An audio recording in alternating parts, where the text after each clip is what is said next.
বেগম খালেদা জিয়ার আজকের জানাজা পৃথিবীর সবচাইতে বড় জানাজা হয়েছে। এই জানাজার নামাজে 1,40,00,000 থেকে 45 লক্ষ মানুষের উপস্থিতি ছিল। বেগম খালেদা জিয়ার জীবনটা কত সৌভাগ্যের। আজকে ওনার জানাজার নামাজের খাটিয়া মিজানুর রহমান আজহারীর কাঁধে পর্যন্ত উঠেছে।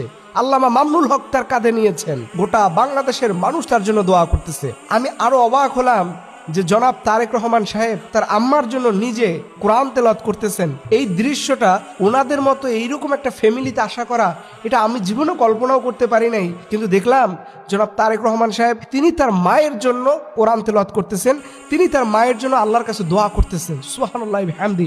আপনি এই জিনিসটাকে কিভাবে মূল্যায়ন করবেন? এবং দেখলাম জানাজার নামাজে সে বলতেছে, আমার আম্মা যদি কাউকে কথা দিয়ে কষ্ট দেয়, আমার আম্মা যদি কারো কাছ থেকে ঋণ নিয়ে থাকেন, আপনারা প্লিজ আমাকে বলবেন, আমি তারেক রহমান এটা আপনাদের ঋণ পরিশোধ করার চেষ্টা করব। একটা মানুষের যে আসলে হৃদয়টা কত সুন্দর, কতটা ক্রিস্টাল একটা ফ্যামিলির তারা মানুষ।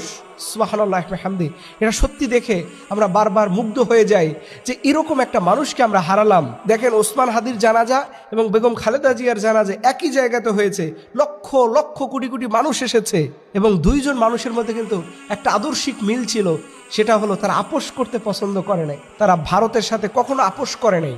বেগম খালেদা জিয়া এত কঠিন একটা সময় পার করেছেন, এর মূল কারণ ছিল তিনি ভারতীয় আধিপত্যবাদের বিরুদ্ধে সদা সোচ্চার ছিলেন। একজন নারী হওয়ার পরও তিনি যে শক্তি, যে সমর্থন, যেই পাওয়ার দেখিয়েছেন, এটা পৃথিবীর অনেক পুরুষরা পর্যন্ত দেখাতে পারে না।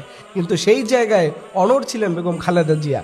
আজকে ওনার জানাজায় এই কোটি মানুষের সমাগম বলে দিচ্ছে এই দেশের জনগণের প্রত্যেকটা মানুষ তাকে ভালোবাসে, এই জনপদের প্রত্যেকটা মানুষ তার জন্য দোয়া করে। এর জন্য আসুন দিন শেষে এই মানুষের জন্য আমরা তো তেমন কিছু করতে পারবো না, কিন্তু আল্লাহর কাছে ওনার জন্য ফরিয়াদ করি রব্বুল আলামিন। মানুষ হিসাবে আমাদের ভুল ভ্রান্তি হয়ে যায়। দেখেন আজকের রাজা ওই মাটির গর্তেই শুয়ে থাকবেন, যিনি গ্রামের ফকির মানুষ, অসহায় দারিদ্র মানুষ, তিনি ওই মাটির গর্তে ঘুমিয়ে থাকবেন, যেখানে কোনো ভেদাভেদ নাই। ওনার এই মাটির ঘরের জায়গাও যেমন, গরিবের মাটির জায়গাও তেমন। সো আমরা যেন অহংকার না করি, আমরা যেন মানুষের উপরে দাম্ভিকতা না দেখাই, আমরা যেন মানুষকে কখনো ছোট করে না কথা বলি। যে দুনিয়াতে মানুষ সবচেয়ে বেশি অহংকারী হয়। আল্লাহ সুবহানাহু ওয়া তাআলা বলছেন দুনিয়াতে আল্লাহ সবচেয়ে মানুষের যে জিনিসটা অপছন্দ করেন সেটা হচ্ছে অহংকার, ক্ষমতার প্রভাব, দাপট। এইগুলো আল্লাহ তাআলা পছন্দ করেন না। এর জন্য আসুন আমরা আল্লাহর কাছে হৃদয় থেকে দোয়া করি, আল্লাহ রব্বুল আলামিন যেন বেগম খালেদা জিয়াকে জান্নাতের সর্বোচ্চ স্থান দান করে। সকলের আমিন।